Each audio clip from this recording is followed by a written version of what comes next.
Hi friends good afternoon आपण समस्त को मो तरफ नमस्कार। आशा करुँची आपण मैंने समस्ते भलरे थे मु भी भलरे अच्छी।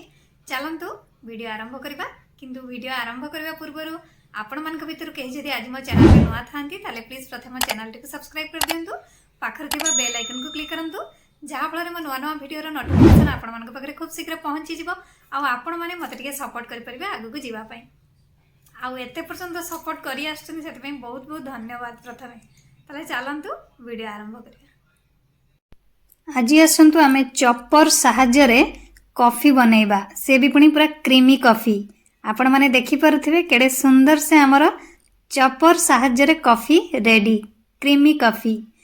ताले चलतु एकु आपण माने 10 रु 15 दिन काच बोतल रखी फ्रिज रे व्यवहार करि परिबे। देखि पारुथिबे केडे सुंदर से हमर क्रीमी कॉफी रेडी। ताले चलतु केमती कोन बनैबा तार उपायटी देखिबा।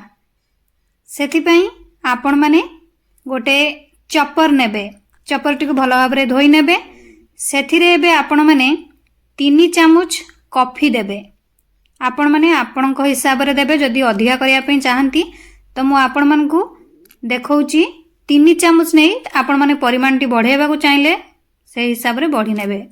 ये एबे हमर 3 चामच कॉफी पड़ी गला एथिरे आपण माने 6 चामच चीनी देबे। 3 चामच कॉफी रे 6 चामच चीनी देबे। एथिरे बे आपण माने पूरा गरम पानी 3 चामच पाखापाखी आपण माने देबे नहले 4 चामच देई परिबे। एबे आपण माने यार कवर लगेई एकु चलेइबे। आपण माने एकु 15 सेकेंड पर्यंत प्रथमे चलेइबे। 15 सेकेंड हेले आपण माने यार कवर खोली देखिबे केमती हेइची। देखंतु एबे हमर 15 सेकेंड हेइची मात्र। एबे हमें पुणी सेम प्रोसेस करिबा आउ किछि समय पर्यंत। हमर 15 सेकेंड रे आपण माने देखिले केडे सुंदर हेइथिला जोटा कि हल्का से एबे हमर 30 सेकेंड हे गलानी। देखि परथबे 30 सेकेंड रे या हमर केडे सुंदर रेडी। एबे आपण माने पुणी एकु सेम प्रोसेस रे आउ किछि समय करिवे जोटा कि आपन को पाखापाखी 3 मिनिट लागिबो। पूरा टोटल 3 मिनिट परे ये आपनकर एमती रेडी हे जिवो। एथिरे आपण माने 7 रु 8 कप कॉफी बनै परिबे।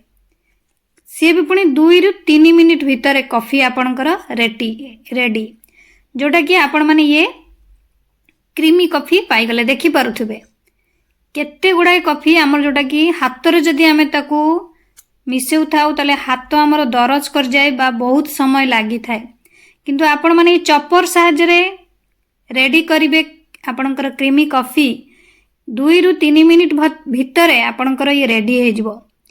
एकु आपण माने जोटा कि हॉट कॉफी नहले आपनकर कोल्ड कॉफी आपणक हिसाब रे पसंद हिसाब रे बनै परिवे।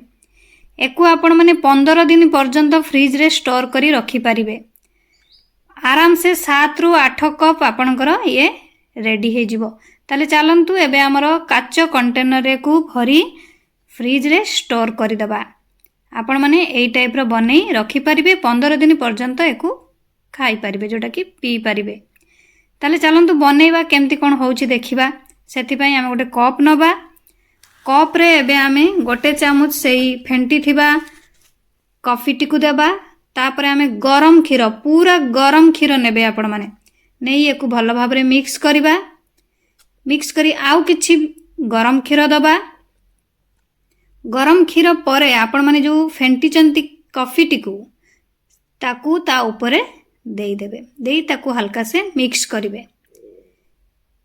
देखि पारुथिबे हमर ये केडे सुंदर मिसी जाउची। क्रीमी कॉफी पूरा रेडी हे गलानी। आपण माने चाहिले जदि कोनोसी डिजाइन करिया पई चाहंती बा फ्लावर बनाया पई चाहंती तो आपण माने चॉकलेट सिरप नेई जे कोनोसी डिजाइन बनै परिबे। आपण माने देखि पारुथिबे वीडियो माध्यमरु केडे सुंदर डिजाइन हमर हे जाउची जोटा कि आइटा आपनकर ऑप्शनल अछि। आपण माने बनै पारंती या न बनै पारंती। ये खाली आपण को सुंदर देखा हबा पई बना होउची जोटा कि आपण माने आपण को एटा ऑप्शनल अछि बनै पारंती या ना आपण मानकर ये क्रीमी कॉफी पूरा पूरी रेडी। एकु आपण माने गरमा गरम पी पारिबे। देखि पारुथबे केते सुंदर क्रीमी हेछि हमर ये पीबा पई तो पूरा मस्त। आउ आपण मानकु झंझट नहीं जति आपण माने थरे बनै कि रखी दउचंती एकु आपनकर 10 रु 15 दिन पर्यंत पूरा पी पारि। आशा करछि आपण मानकु वीडियोटी भल लागिथिबो। मोतले रहूछि पुणी देखाबो नेक्स्ट वीडियो रे। किंतु आपण माने please like comment share subscribe करिया पे भूलिबेनी। मते ताले विदाय दियंतु। नमस्कार।